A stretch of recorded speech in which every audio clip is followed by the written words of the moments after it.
when someone doesn't know how to behave, they eat like there's no one's watching. There's actually a famous saying, a famous story, that Aristotle, who was considered the father of philosophy, and all these atheists that live today believe in Aristotle like he was a god, even though they never read the letter that he actually wrote himself at the end of his life to his top student, Alexander the Great, Alexander Mogdon, that he admitted that all of his work is complete nonsense. Why? Because he discovered the Torah. But he never told anybody this because he was scared they're going to kill him, especially his top student, Alexander the Great. So now Aristotle was known that when he ate, like he ate food, he ate like an animal. Well, actually, you like eat like an animal. You know, this is supposed to be Mr. Civilized, Mr. Philosopher, Mr. Intellectual. Eat one bite at a time. What was Aristotle's answer? He said, when I eat, I'm not Aristotle. So even Aristotle, who had no manners whatsoever, knew that having manners is important. In the Gemara, in Brachot, page 17b, but also in Moed Katan.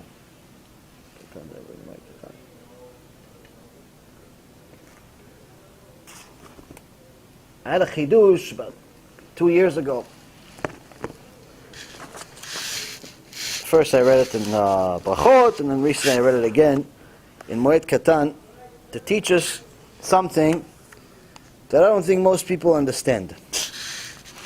You know, a famous thing to do, especially in Israel, is to buy shawarma, buy the sandwiches. It's delicious, one of my favorite foods.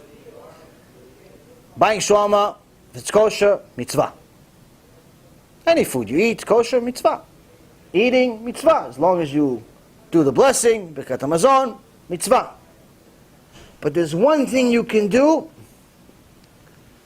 that can turn it, and not only into not a mitzvah, but into a huge chilul Hashem. Huge. Like chilul Hashem, that's makes you considered a kelev, makes you considered like a dog in Shamayim. What is it? In the details they talk about in Gemara, Brachot, and also Moed Katan, and I believe also in Smachot, it talks about the details of what happens if someone dies in your house, Shem Yachem, but you're hungry. Now you're waiting for Chevra Kadisha to come. Take the body, whether you're a doctor, or it's a family member, or it's a friend. It's terrible, it's awful, but we still have to deal with the reality. There's a dead body in the house. But you're still hungry. You're hungry, you're a human being. So you want to eat. So the Gemara says,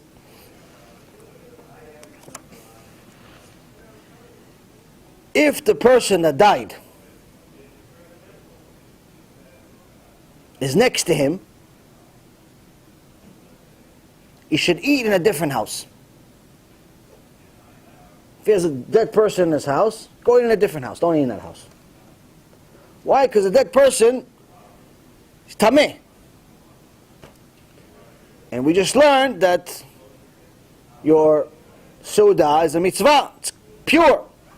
And we'll learn shortly that it's actually considered like a korban, like a sacrifice in Shamayim.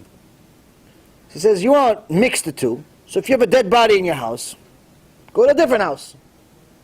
Fine? You got me so far. Easy to understand. Who's going to eat next to a dead body anyway? I don't know. But this is an example we're getting here. Settle. And it shows up in the Gemara several times, which means it's important to know. Someone dies, go somewhere else. But what if you don't have somewhere else? You don't have a next door. Your next door neighbor is 6 miles away. Well, you're going to go travel 6 miles every time you want a sandwich? If you don't have another house,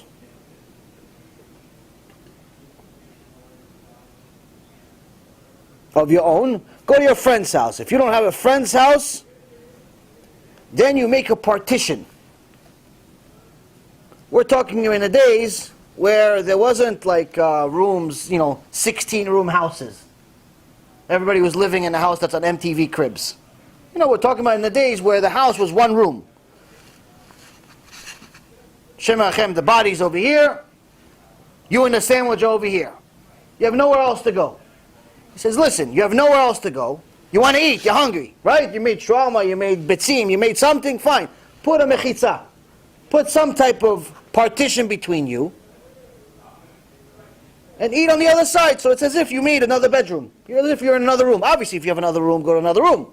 But if you don't have another room, eat on the other side of the partition. You got me again? Baruch Hashem. Tzedek. What if you don't have something to do a partition?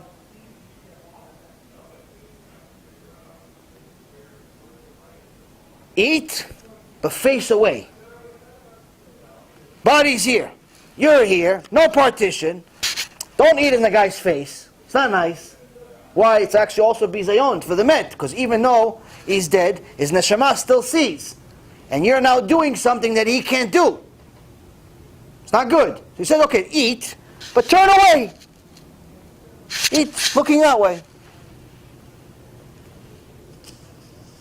And don't eat while you're reclining. Now I have a question. My chidush was this question. This Gemara that's mentioned no less than 3 times in the entire Shas, no less than 3 times, mentions the same thing, but never asked, why don't you just tell the guy to go outside? Forget the neighbor. Forget the other house. Forget the partition. Forget sitting down next to him. Take the shawarma, go outside and eat the shawarma in peace. It's a good question. Anybody have an answer? Ma? Zaku Baruch. Zaku Baruch. It's better that you eat next to the dead person than you eat outside standing. Why? Chazal says something very scary about such people. Aochel bashuk arei zeh domeh lekelev. Someone who eats little shawarma sandwich, walks around, he thinks he's, he's enjoying his shawarma sandwich with the tchina going all his cheek and everything, and on his shirt and everything. It's kosher. It's kosher. You're not kosher, mate. The sandwich is kosher. You, my friend, are not kosher. You have no manners. Chazal says, you, my friend, same thing like a kelev. Where? Gemara Masechet Kiddushin, page 40b. You eat like that, you eat just like with no sitting down, nothing. Same thing like a dog. Dog does the same thing. And some say, V'yesh omrim pasul le'edut. Some say it's such a big sin, such a big chilul Hashem, to go around eating like that in the shuk, just standing up, we're not sitting down. Such a big sin, such a big chilul Hashem, you cannot even be a witness in any religious event. It's, in essence, almost to such an extent of chilul Shabbat. Yeah. Not, but almost. Why? You're chilul Hashem, you. You're a dog. We don't have dogs in the minyan. How many people you see walking around with their shawarma all day? They don't know this.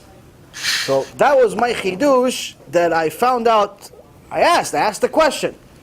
Why don't you just tell the guy to go outside? Why don't you just tell the guy to go outside? But Baruch Hashem, now we learn why. Because Chazal says it's not an option to go outside. It's better you sit next to the dead guy.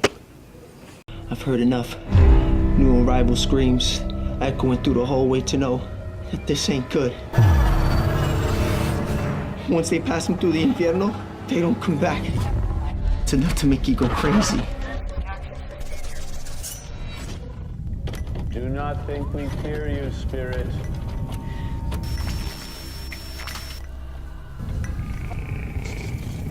We know your power is born of evil. This is your last night in the land of the living. You understand me, malevolent demon?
No magic. The very cave you fear possesses the cure you seek. Go within.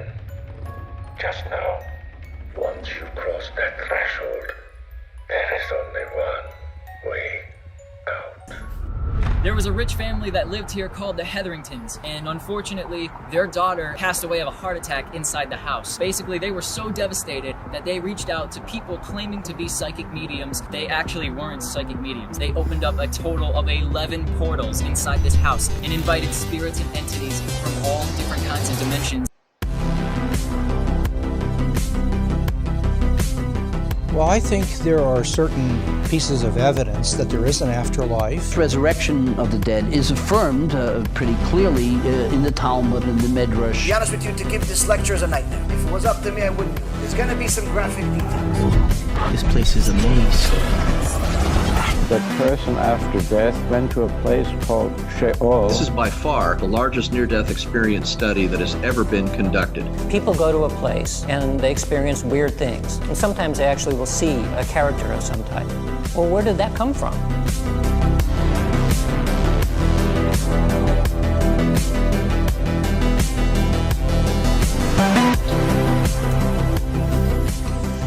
I don't know why that one chain is swinging back there.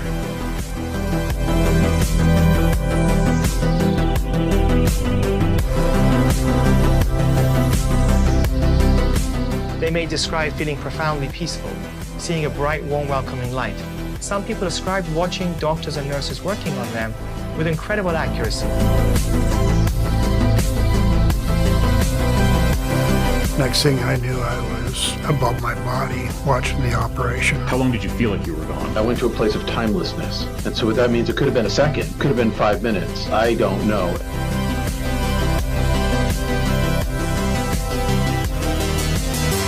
Can you imagine waking up from your sleep and not being able to move? As I'm lying there, I realized that there's an evil presence next to me. Do you believe that angels, demons exist? Holy dude, get out of here! Oh my god, dude! Strange things keep happening. Bizarre nightmares, as if I'm on fire. Whoa, what the hell is this? Man, I've got bad chest pain. Satan's Hollow is what it's called, the portal to hell. Some people calling it an eye of fire, while others said it looked like the portal to hell opening up. And the next thing I know, I was outside of my body, looking at my body.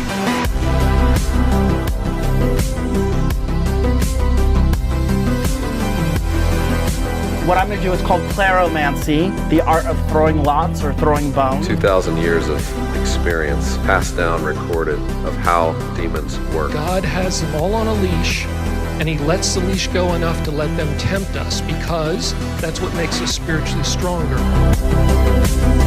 I'm trying to be as graphic as possible so you understand what we're talking about. It's your ticket to reality. It's your ticket to freedom. It's your ticket to immortality. Is there an afterlife? Is there a This God? is the type of information that can keep you away from the outside. What happens to us after we die?